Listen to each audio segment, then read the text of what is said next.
Hi everybody, hope you are all well. So I've got a different set of nails here today. So I've already applied a white tip, which is like your classic French look. And I'm going in with a glitter. This is from eBay and the seller is Smiley6062 and it's called Blush and Bride. So I'm just doing that on about a third of the nail, just slightly coming over the white tip.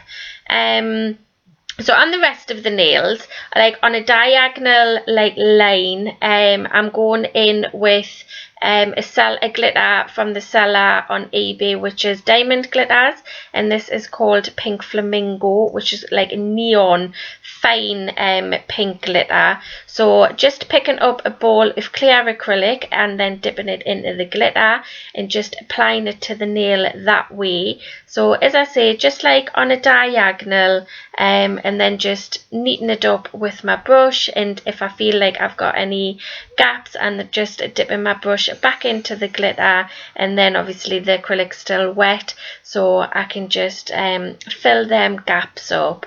So this lady did come with a picture on her phone, but I don't know who done these nails. So I can't really give a shout out to the person, but they were absolutely beautiful and I really felt that I'd done them justice. So yeah, so once obviously I had done that and I was happy with all of the glitter in place, then I am going to go and encapsulate all of the nails. So I am still using CJP acrylic system. Now this colour that I'm using is called Negligee. So it's a very, very light sheer pink. I didn't want to, just use totally clear. I wanted, because we're kind of going with the French look, so, I wanted just something a little bit more pinky on the nail bed. And it is a gorgeous colour to work with. It's really, really nice.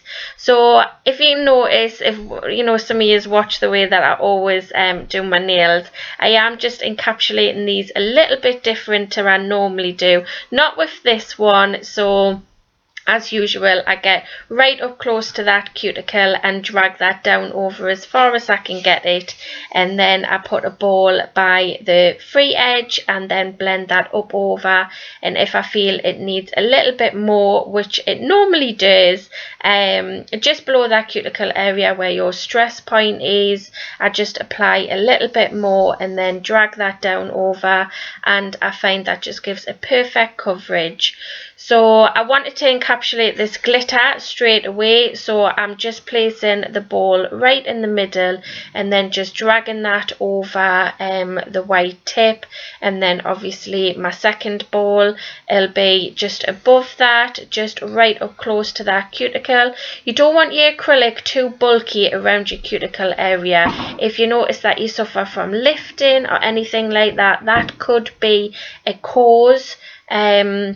You just need it nice and not too thin, but obviously you don't want your acrylic thick and bulky around your cuticle area, because that can cause lifting, and obviously try not to get any on the skin, or that definitely will cause lifting.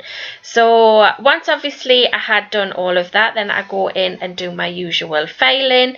So unfortunately I haven't been able to film filing these ones, but I have in some other ones, so keep your eye out on how I do my filing. So I'm going in and doing some 3D flowers. So first I'm just going in with some gems. So I'm just using my nail glue, which is by the company The Edge. Absolutely love this glue. It is really strong, and I'm just using my wax pencil that I desperately need a new one, just to pick the gems up with. So I just put the stone down first, so obviously I could kind of feel where I needed to put the leaves on these nails. So I'm just using Neo Nails, I can't for the life of us think what colour this acrylic is, and I'm just using a small 3D brush. I just purchased this one off eBay. If you just type in 3D brushes, there's loads that'll come up. So just picking a small bead up and taking the liquid out of the back so it's not too wet and running all over, and then just using the very tip of my brush to just push it down in the middle, and then just try and feather it out each side, and if you can, make little indentations in it to represent leaves. So 3D work always does take a little bit practice, but I mean, I'm not fantastic at it, but yeah, I can quite bluff my way through it. So I was really happy with how these came out anyways. So I do that on obviously 4 of the nails. The ring finger is obviously just left the way that it was with the glitter on. This one was being a little bit of a pain in the bum. So yeah, so once obviously I had done that, then I'm just going to add some dots to the nails just to make them pop just a little bit more. So just on that smile line, I'm just using a dotting tool, and the acrylic paint that I'm using is Americana. So just adding some dots right the way around that smile line, and once that had dried, I'm just going to go in with my gel top coat, which I think at the time I'm still using my Blue Sky non-tacky gel top coat, and I cure that in my LED lamp for 30 seconds, and I was really happy. These nails look so smart. So they are like your classic French design, but with a nice pink twist. I really do like them. So once obviously they've come out of the lamp, they don't have a tacky layer. You can just go and add your cuticle oil of choice, and that's it. So I've left a few pictures at the end. If you did like this video, please give it a thumbs up, and if you wouldn't mind subscribing if you haven't already, I would really appreciate that. And once again guys, thank you for all your support, and I will see you in my next video. Bye.